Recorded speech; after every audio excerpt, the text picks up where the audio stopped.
supercarretera de la información. En México los estudios de políticas de información son pocos, como también ya lo han dicho varios autores. Yo cuando empezamos a estudiar este tema en el 2009, cuando yo empecé a estudiar este tema en el 2009, hice una búsqueda general en los catálogos de WIP y de la EMBA y descarté todos los autores que no estuvieran radicados en México ni que publicaran en México, y solamente encontré 17 obras y 9 autores, entre los que destacan Sánchez Van der Kans con 4 artículos y una tesis, Almada de Asensio con 4 artículos, Morales Campos con 2 artículos y entonces otras 3 tesis y 3 artículos. No, eso no quiere decir que estos autores sean únicos que han publicado, sino lo que está publicado aquí en México y que en ese momento encontré en los catálogos de estas bibliotecas.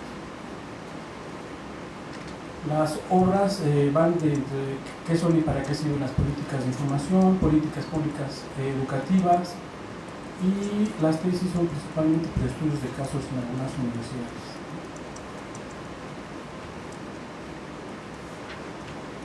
Vamos a ver algunos elementos centrales en la definición de políticas de información. Almada de Asensio, por ejemplo, nos dice que existe un amplio pluralismo teórico y que existe una ambigüedad entre los términos políticas e información. Pluralismo teórico porque, dependiendo del área donde se estén estudiando las políticas de información, se tiene un concepto diferente. Bueno, y ahorita vamos a ver unos ejemplos. Y ambigüedad en el término políticas de información, como ya todos conocen, la información pues es un término muy complejo. Igualmente Sánchez Van der Kans nos dice que las políticas de información abarcan múltiples aristas, porque se pueden estudiar desde diferentes enfoques o desde diferentes áreas, y que existe una complejidad del término, por decirlo de una situación, y que esa complejidad del término ha hecho que algunos investigadores no le quieran entrar en las políticas de información porque el término es muy complejo. Bueno, aquí tenemos algunos ejemplos de algunos conceptos de políticas de información vistos desde distintas áreas. Por ejemplo, hay un concepto de Carney, que es sobre la ingeniería industrial, que nos da su propia definición de políticas de información.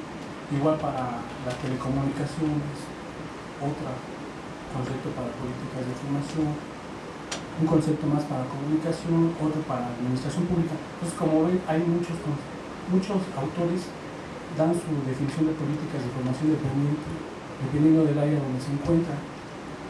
E igualmente tenemos muchos conceptos de políticas de información en el área de bibliotecología y estudios de la información.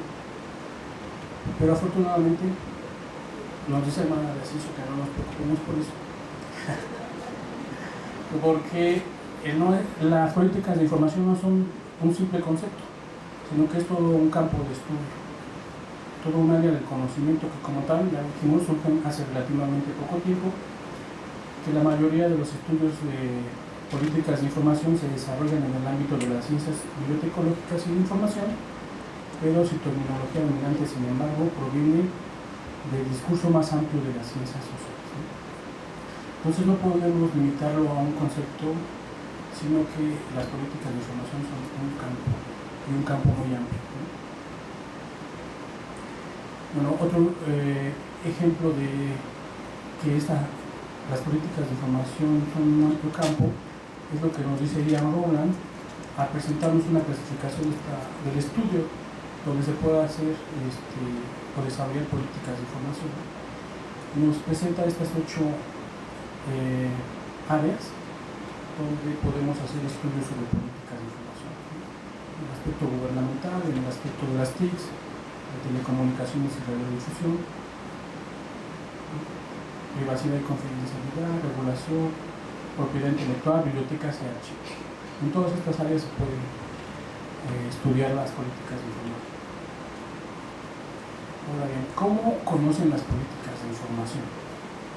Sabemos, bueno, ya lo comentamos, que ha sido tratada desde hace varios años, desde los 60s, aunque han sufrido altibajos por algunos cambios en el entorno global. Por ejemplo, en los 70s, con la ingeniería de cómputo, las computadoras eran las que marcaban el rumbo, y pues ahí en ese sentido cambiaron también el uso de las políticas de información, en los 80 las TICs, en los 90 la supercarretera de la información creada por Algo, y en el 2000 la sociedad de la información y del conocimiento, que también han marcado como un cambio en el entorno y en el paradigma del estudio de las políticas de información. Aunado a esos cambios o entornos globales, también ha habido varias epistemologías por las cuales se estudian las políticas de información. Aquí tenemos un ejemplo en una tabla presentada por Parsons, sacada del libro de Parsons, donde nos dice que pues las políticas de información pueden o se han estudiado a través del positivismo, a través del postpositivismo, la teoría crítica y el constructivismo. Esto junto con todas las técnicas, herramientas, métodos y metodologías que utilizan cada una de estas epistemologías para el estudio de sus objetos. Bien, la propuesta que yo traigo es la siguiente.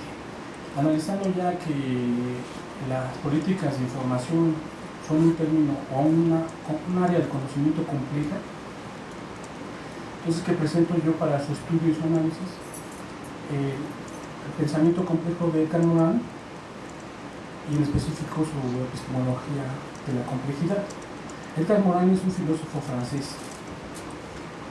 Sus estudios o su pensamiento complejo lo basa en los estudios que tiene sobre la cibernética, la teoría de sistemas y la teoría de la información.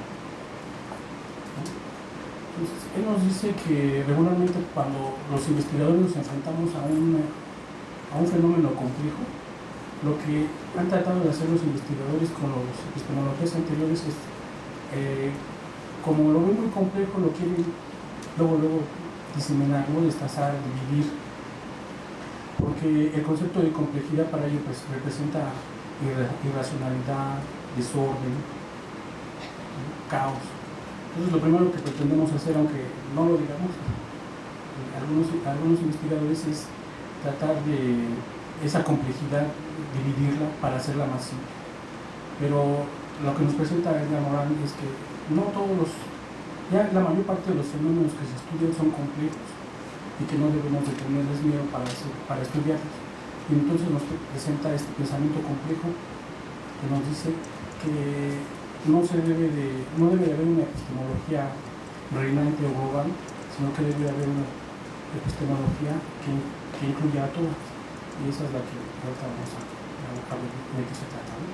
Bueno, el pensamiento complejo de Edgar Morin nos dice que mientras que la epistemología tradicional asume el conocimiento solo desde el punto de vista cognitivo, el pensamiento complejo conduce a un modo de construcción que aborda el conocimiento como un proceso que es a la vez biológico, es cerebral, es espiritual, es lógico, es lingüístico, es cultural, social e histórico, y que la realidad se comprende y se explica simultáneamente desde todas estas perspectivas posibles. También el pensamiento complejo nos dice que un fenómeno específico puede ser analizado por medio de las más diversas áreas del conocimiento. Puede ser mediante la inter, multi o la transdisciplina, evitando la habitual reducción del problema a una cuestión exclusiva de la ciencia que se profesa, ¿no? En este caso, por ejemplo, nosotros somos bibliotecólogos, pero podemos hacer uso de otras herramientas, otras técnicas de otras ciencias para estudiar las políticas de información, como la administración pública, la ciencia política, entre otras. Tanto la realidad como el pensamiento y el conocimiento son complejos, y debido a esto es preciso usar la complejidad para entender el mundo. El estudio de un fenómeno se puede hacer desde la dependencia de dos perspectivas, nos dice Edgar Morin. La primera, que se refiere a un estudio desde el todo para entender las partes, y la otra desde las partes para entender el todo, ¿no? Así pues llegamos ya a lo que nos dice la epistemología compleja de Edgar Morin, y nos dice que no existe un conocimiento soberano ni una epistemología reina, sino que hay una pluralidad de conocimientos y cada una es decisiva y cada una es insuficiente. Que hay un principio de incertidumbre en el examen de cada conocimiento constituido Y la propuesta de esta epistemología es lograr comunicar esos conocimientos separados para de alguna manera tratar de conectarlos. Pues dice que los resultados de todas las ciencias, ya sea sociales, de la historia de las ideas, etc., deben retroactuar sobre el estudio de los principios que determinan esos resultados. No se trata de que cada conocimiento pierda su competencia, sino que se desarrolle bastante para articularlo con otros conocimientos, los cuales encadenados formarían un bucle completo y dinámico, que sería el bucle del conocimiento del conocimiento. También nos dice que el conocimiento no es finito, sino que se sigue desarrollando. Entonces, lo que para algunos ya el conocimiento ya terminó allí, para esta epistemología es, ¿no? Esos resultados son el principio de otros estudios o otras investigaciones que nos den nuevos resultados, ¿no? Bueno, ya como conclusiones decimos que en la época actual la epistemología opera como un aparato que se va constituyendo, lo que nos permite polemizar la ciencia que se está haciendo en marcos concretos, en este caso sobre las políticas de información y desde diferentes ángulos e intenciones. De ahí que entonces podemos interrogar cómo se está haciendo la epistemología, y si la epistemología nos ayuda a saber quiénes son y cómo conocen las políticas de información, su estudio bajo la epistemología compleja nos ayudará a comprenderla mejor y a encontrar mejores resultados. Eso sí, muchas gracias.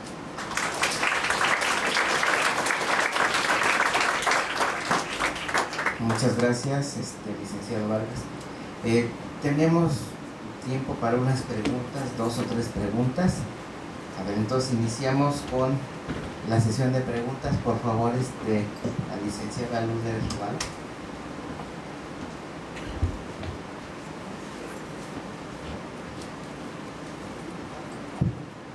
Más que preguntas son algunas dudas sobre, y a lo mejor algunos comentarios. Me encantó eso del trabajo que están haciendo en la EMBA y se relaciona mucho con también el que está haciendo Arturo, porque habría que irse un poquito más para atrás, ¿no? En los 70 se crean los CONACYTs en toda América Latina. También en esa época que está de presidente Luis Echeverría, se crea una universidad por cada estado, porque algunas tenían institutos de altos estudios, ¿no? Entonces en esa época habrían, no sé si seguirían siendo 29 estados, 2 territorios, un distrito federal, pero cuando menos 31 estados, ¿no? Entonces de 31 a 38 universidades federales son pocas las que se han creado, ¿no? En esa época también se crean los colegios de bachilleres, los que no son superiores o están medios, ¿verdad? Los colegios de bachilleres, los SHs, las ENES, las escuelas de estudios superiores de la UNAM, se crea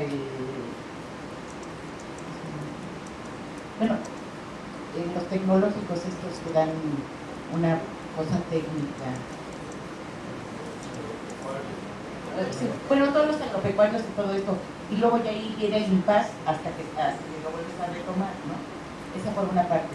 Luego la otra parte de que me quedó también duda es la parte de la UNAM, porque bueno, son 135 a 140 bibliotecas, muchas bibliotecas de la UNAM son nacionales, por decirte algo, la veterinaria, algunas otras, sin hablar de las que hacen investigación, ¿no? Que sería a lo mejor otra categoría.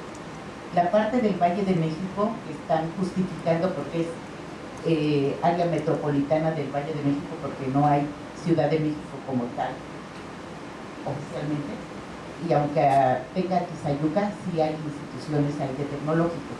En cambio, no hay muchas en lo que es la parte agropecuaria o del Distrito Federal, en cuanto a muchas escuelas en Coajimalpa Coajimalpa ya tiene, perdón, entre Milpa Alta y la otra parte de la otra delegación aquí de Milpa Alta, no, Xochitláhuac, ¿no? Entonces, bueno, nomás es una cosa así de recomendación. En cuanto a las políticas nacionales de información, la maestra, la entonces maestra Estela Morales, sí salva la parte de CONACYT y publica lo de las políticas nacionales de información que se hicieron por el CONACYT y ella es la compiladora y pues salva esa parte, ¿no? Pero también hay un capítulo de ACO, en la de ACO, que habla de las políticas nacionales de información, y otras donde está Enzo Molino, que no son nacionales, a lo mejor no están en el CUIC, pero sí habla sobre políticas nacionales, que la política era no hacer políticas, pero bueno, nacionales de información, y que creo que eso habría que aclararlo en alguna parte, bueno, una completarla y la otra aclararla, porque si no a lo mejor la universidad queda muy ¿cómo se dice esto? Pues muy en desventaja, ¿no? En el estudio que tú estás haciendo, pero está el directorio. Gracias.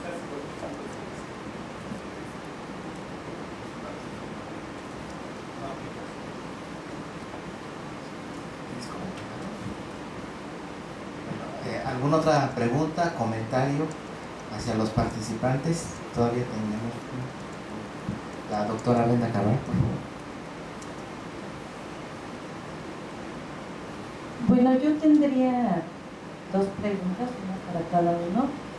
La primera para el maestro Oscar Arriola, en relación a que, bueno, se vio que no existen políticas de información que se estén aplicando, pero por lo menos existen políticas, aunque estén por escrito, que ustedes hayan logrado identificar para la adquisición de estos sistemas de información integrales o lo que sea. O sea, a lo mejor están por escrito desde que se creó la biblioteca, pero el problema a lo mejor está en que no se ha logrado.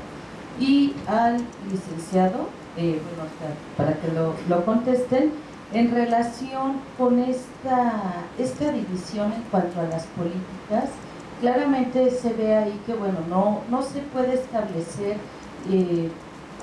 pues por ejemplo, decir, en los sistemas de información o dentro de las TICs existen políticas de información, pero faltarían muchos rubros que ya se mencionó. Esto es algo más complejo y, por ejemplo, se ha visto simplemente que no hay políticas de información en la educación a distancia, por ejemplo, y en la educación a distancia que ahorita se está aplicando dentro de la bibliotecología o en todos estos modelos educativos, y eso, por ejemplo, no se ve reflejado ahí, ¿no? Entonces, yo creo que sí está bien esta división, pero queda muchísimos aspectos culturales, sociales, como se vio en esta parte de complejidad, ¿sí? Bueno, no comenté eso, todo lo tenemos. Es una situación muy triste. El 35% de las bibliotecas que entrevistamos no tienen nada. Ni siquiera es un cuarto, ni siquiera tienen. ¿Cómo van a tener algo escrito si entra uno es un cuarto?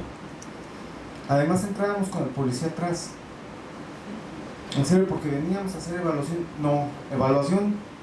Entonces venimos a visitar. Teníamos que cambiar incluso el lenguaje hasta corporal, ¿no? En alguno, cuando fuimos a 2 escuelas militares, nos encañonaron porque nos siguieron, porque íbamos a evaluar. El cuestionario eran 9 preguntas, como ¿qué sistema usan? ¿Qué módulos? ¿Por qué no lo modifican? Es muy complejo su lenguaje. No, de veras, no, en serio, es ese otro estudio que estamos haciendo. Modificamos un poco el cuestionario porque era complejísimo, 9 preguntas y además cerradas, ¿no? No hay bibliotecarios, desgraciadamente, no hay bibliotecarios. Estoy hablando más del sector privado, no tanto del público. En el público también hay sorpresas.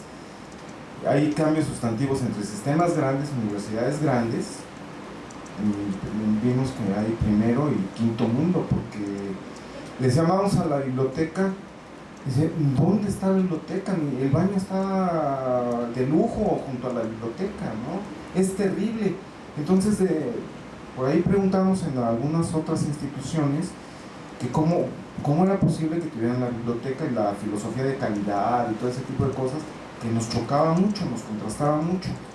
Y efectivamente tenían pegados ahí muchas cosas que bueno, no es posible si uno de los requisitos cuando van a acreditar y certificar ese tipo de cosas es la biblioteca. Cuando se hace bien, cuando se hace integral. Es bien, ¿y cómo la biblioteca pudo ser un factor importante para la certificación y acreditación? Pues no lo sabemos. Nos decimos, vamos a ver qué empresa, y detectamos, ese sería otro estudio hasta político, podría ser, detectamos un despacho, una empresa, un despacho. Entonces, no sé cuánto cuesta, pero la evaluación en México, yo siempre he pensado que la hacemos a la mexicana. La evaluación es una visión integral, de aquí la hacemos en partes. Los criterios que ponemos, es decir, no los entendemos, los quitamos o los suavizamos. Por eso todas las instituciones patito, que llegamos a todas las universidades 4, 2, 4, 3, y todas tenían cuartos y era la biblioteca y lo que siempre han dicho es cierto y lo corroborábamos. Estaba ahí el que había sido antes vigilante porque tuvo un problema con el otro, se golpearon, entonces ese se va a la biblioteca porque va a estar encerrado ahí. Entonces, cosas muy graves, una situación terrible, además centralizado, la centralización de las cosas. Fuimos a Milpalta, Coajimalpa, Tláhuac. En Milpalta nos pasaron cosas muy escabrosas, porque además llegar a la parte alta, estábamos en la parte de la Feria del Mole. Entonces, en lo que cruzábamos todo el tráfico de la Feria del Mole, llegamos a entrevistar allá y tenía como 15 días que habían agarrado unos rateros, los habían golpeado y la verdad salimos corriendo con miedo, no nos quisieron atender y entonces por eso también bajaron las cosas, porque nos vieron sospechosos. ¿Qué era eso de evaluación, no? Las normales es terrible, la situación de las normales es terrible. Ahora la filosofía que tienen para automatizar, perdón, yo me extendería horas y horas porque es una experiencia muy agradable, no se planea, no saben planear, no saben evaluar, no saben que hay normas para seleccionar software y entonces ¿qué dicen? Pues ¿quién lo tiene? ¿Cuál tiene esto? ¿Cuál es el más barato? Instalemos Yahoo. O sea, no hay un estudio previo, no saben hacer muchas cosas, no hay puntos de evaluación y hay mucha literatura de esto, hay mucha literatura en español.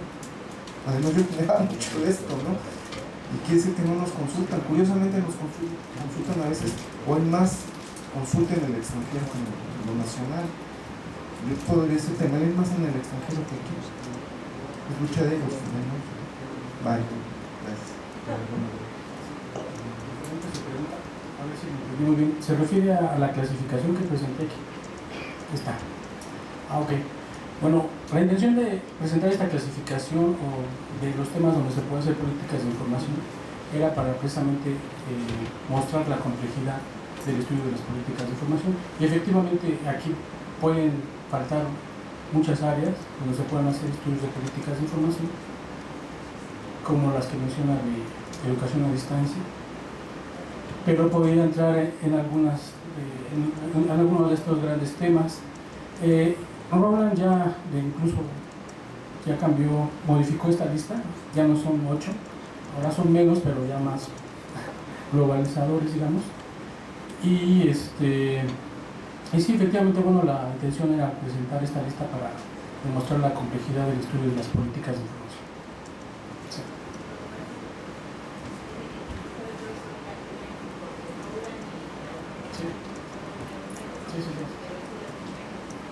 Sí, es el 96.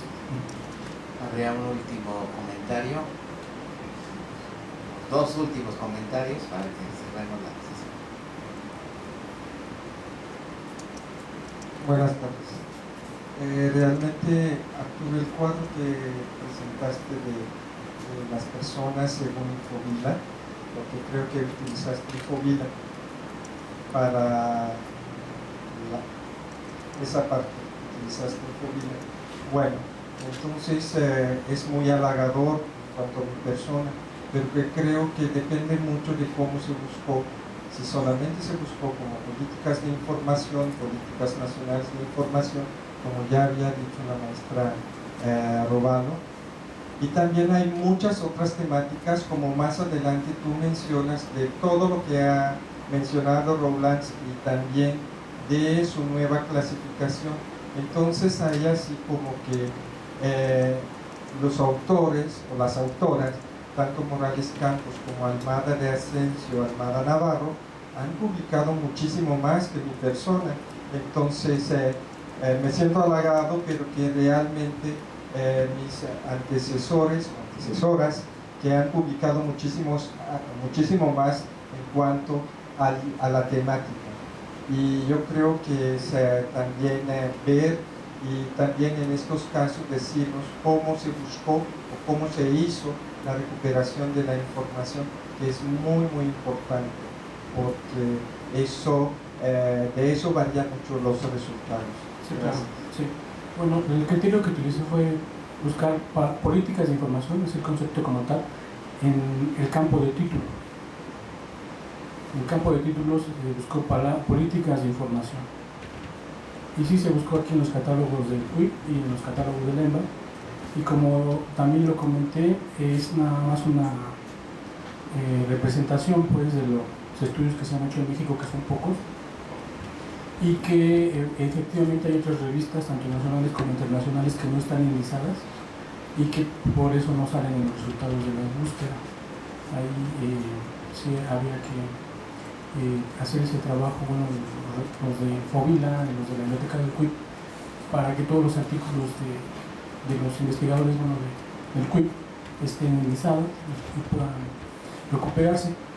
Fue una búsqueda general, como lo había comentado, y era únicamente para darnos esa perspectiva de qué era lo que estaba publicado en nuestro país, ¿no? Y por investigadores mexicanos, bueno, si no mexicanos, radicados en México, si no mexicanos de nacionalidad, radicados en México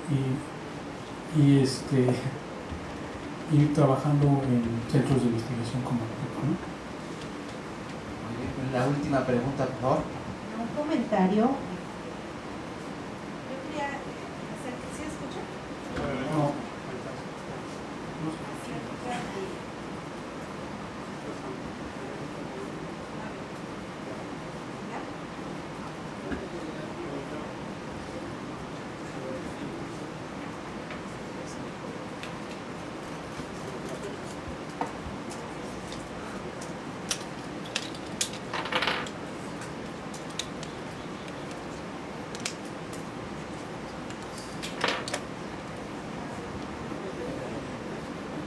Bueno, perdón.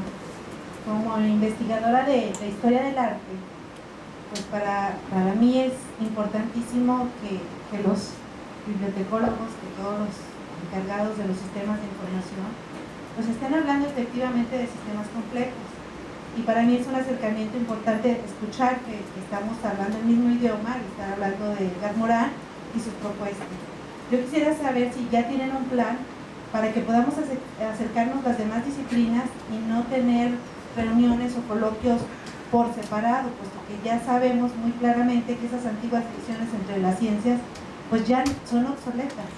Eso sería un primer comentario, ojalá que me puedan dar una pista para poder acercarnos más. Y otra cosa, no lo tomen a mal, pero yo sé que esta es una universidad nacional y como tal, nacional, yo me siento parte de ella, aunque venga de provincia. Sin embargo, a la hora de querer adquirir o consultar un archivo particular o un libro, pues está reservado para los investigadores con SNI, con puntos, con una categoría a la que yo quizá nunca voy a poder acceder porque no tengo ni siquiera el acceso al libro. Gracias. Bueno, me permitiría yo comentarle que se puede acercar a la maestra Almada y al doctor Egbert, que son los que están manejando ya desde hace varios años esta línea de investigación aquí en el CUIP, que es sobre políticas de información. Y yo lo que he notado con las investigaciones que ellos tienen, posiblemente lo pueden ampliar más que yo, es que están acercándose a investigadores y profesores de otras universidades y sobre todo de otras disciplinas, porque este tema da para que sea investigado desde diferentes enfoques y en un solo coloquio, en un solo seminario se pueden hacer allegarse todas las demás opiniones de los demás investigadores de otras disciplinas. Entonces aquí está el doctor Egbert y aquí está la maestra Almada para que se pudiera acercar con ellos. Daríamos por terminada la sesión de la mesa 3.